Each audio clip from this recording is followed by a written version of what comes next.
नमस्कार।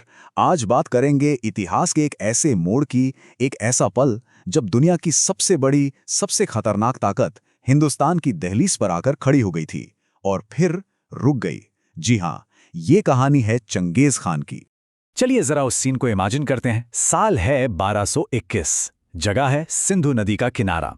एक तरफ चंगेज खान की वो सेना जिसे कोई हरा नहीं सका था, और दूसरी तरफ हिंदुस्तान। सवाल यह है कि वो इंसान, वो शासक जिसने जापान के समंदर से लेकर कैस्पियन सागर तक सब कुछ रौंद डाला था, वो ठीक यहाँ भारत के दरवाजे पर आकर क्यों ठहर गया? आज इसी बड़े रहस्य से पर्दा उठाएंगे। ये शब्द हैं खुद चंगेज खान के। सोचिए, जब उसने बुखारा शहर को फतेह किया तो उसने यही कहा था। ये कोई मामूली धमकी नहीं थी, ये तो उसका इंट्रोडक्शन था। वो खुद को भगवान का भेजा हुआ कहर मानता था। इससे उसकी सोच और उसकी उस ताकत का अंदाजा लगता है जिसने सच में पूरी दुनिया को हिलाकर रख दिया था। लेकिन वो हमेशा से ऐसा नहीं था, हमेशा से खानों का खान नहीं था। इस विजेता को समझने के लिए हमें थोड़ा पीछे चलना होगा, उस वक्त में जब दुनिया उसे चंगेज नहीं बल्कि तेमुजिन के नाम से जानती थी। तेमुजिन की कहानी की शुरुआत बहुत ही मुश्किलों भरी थी। सोचिए, सिर्फ 9 साल का था वो जब उसके पिता को जहर देकर मार दिया गया। और तो और उसके अपने ही कबीले ने उसके परिवार को, उसकी माँ और भाइयों को बेसहारा मरने के लिए छोड़ दिया। जिंदा रहने की लड़ाई इतनी कठिन थी कि खाने को लेकर हुए एक छोटे से झगड़े में उसने अपने ही सौतेले भाई की जान ले ली। यही वो हालात थे, यही वो मुश्किलें थीं जिन्होंने तेमुजिन को वो बनाया जो वो आगे चलकर बना। और यहीं पर उसने कुछ ऐसा किया जो उस जमाने में कोई सोच भी नहीं सकता था। उसने मंगोलों की सबसे पुरानी परंपरा तोड़ दी, भाई भतीजावाद की। पहले क्या होता था? बड़े बड़े पद सिर्फ परिवार वालों को या रिश्तेदारों को मिलते थे। लेकिन तेमुजिन ने कहा नहीं, पद उसे मिलेगा जो काबिल होगा, वफादार होगा। हुनर की कीमत होगी, खानदान की नहीं। ये एक बहुत बड़ा बदलाव था। इसका सबसे बेहतरीन उदाहरण है जेबे की कहानी। सुनिए, 1201 में एक जंग चल रही थी। एक दुश्मन तीरंदाज ने सीधा तेमुजिन के घोड़े को निशाना बनाया और उसे मार गिराया। जब उस सैनिक को पकड़ा गया तो उसने बिना डरे अपना गुनाह कबूल किया। तेमुजिन उसकी ईमानदारी और हिम्मत से इतना इंप्रेस हुआ कि उसे सजा देने की बजाय अपनी फौज में शामिल कर लिया और उसे नाम दिया जेबे, जिसका मतलब होता है तीर। यही जेबे आगे चलकर चंगेज खान का सबसे खतरनाक जनरलों में से एक बना। कमाल है ना? तो अब आते हैं उस चिंगारी पर जिसने पूरे पश्चिम में आग लगा दी और मंगोल फौज को सीधा हिंदुस्तान के दरवाजे तक ले आई। ये कहानी एक मामूली से व्यापार से शुरू हुई थी और एक पूरे साम्राज्य की तबाही पर जाकर खत्म हुई। तो उस वक्त चंगेज खान के रास्ते में खड़ा था एक बहुत बड़ा और अमीर साम्राज्य, ख्वारिज़मियन एम्पायर।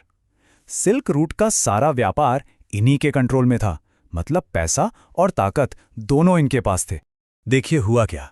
चंगेज खान ने पहले दोस्ती का हाथ बढ़ाया, एक बड़ा सा कारोबारी काफिला भेजा, लेकिन वहां के गवर्नर ने उन सब व्यापारियों को जासूस कहकर मरवा दिया। चंगेज ने फिर भी शांति से काम लिया। उसने अपने दूत भेजे कि भाई इंसाफ करो, लेकिन ख्वारिज़्म के शाह ने तो हद ही कर दी। उसने एक दूत का सरकलम करवा दिया और बाकी दूतों की दाढ़ी मुंडवा दी। मंगोल कल्चर में यह सबसे बड़ी बेइज्जती मानी जाती थी। बस उसी दिन उस शाह ने अपनी और अपने साम्राज्य की मौत का फरमान लिख दिया था। और नतीजा था एक ऐसी जंग जिसमें कुछ अंदाजों के मुताबिक करीब 4 करोड़ लोग मारे गए। सोचिए, उस वक्त की दुनिया की आबादी का कितना बड़ा हिस्सा होगा ये। चंगेज खान का बदला इतना भयानक था कि उसने उत्तराज शहर को तो नेस्ता नाबूद कर ही दिया और उस गवर्नर को पकड़कर उसकी आंखों और कानों में पिघली हुई चांदी डलवा दी। एक संदेश पूरी दुनिया के लिए कि मंगोलों से उलझने का अंजाम क्या होता है। और यही तबाही, यही बदले की आग हमें कहानी के उस सबसे अहम मोड़ पर ले आती है।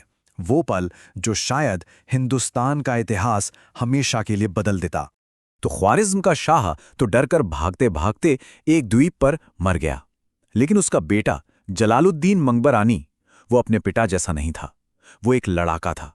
उसने हार नहीं मानी और मंगोलों से जंग जारी रखी। चंगेज खान खुद जलालुद्दीन का पीछा करते हुए सिंधु नदी तक पहुंच गया। वहां उसने जलालुद्दीन को घेर लिया।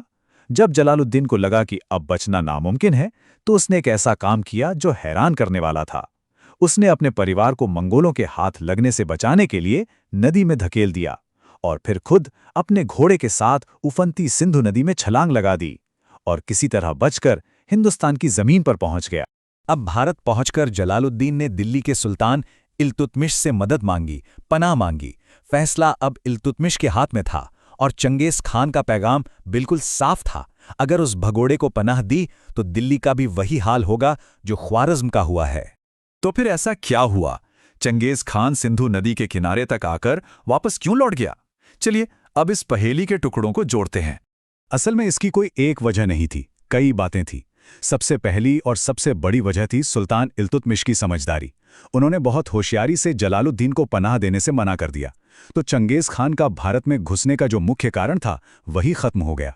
दूसरी बात, चंगेज खान को अपने इतने बड़े साम्राज्य की चिंता थी। उसे डर था कि अगर वो यहाँ भारत में उलझ गया तो पीछे कहीं बगावत न हो जाए। फिर भारत का गर्म मौसम, मंगोल सैनिक और उनके घोड़े ठंडे इलाकों के आदी थे। यहाँ की गर्मी और नमी उनके लिए जानलेवा साबित हो सकती थी। और हाँ, उस वक्त चंगेज की उम्र भी लगभग 60 साल हो चुकी थी।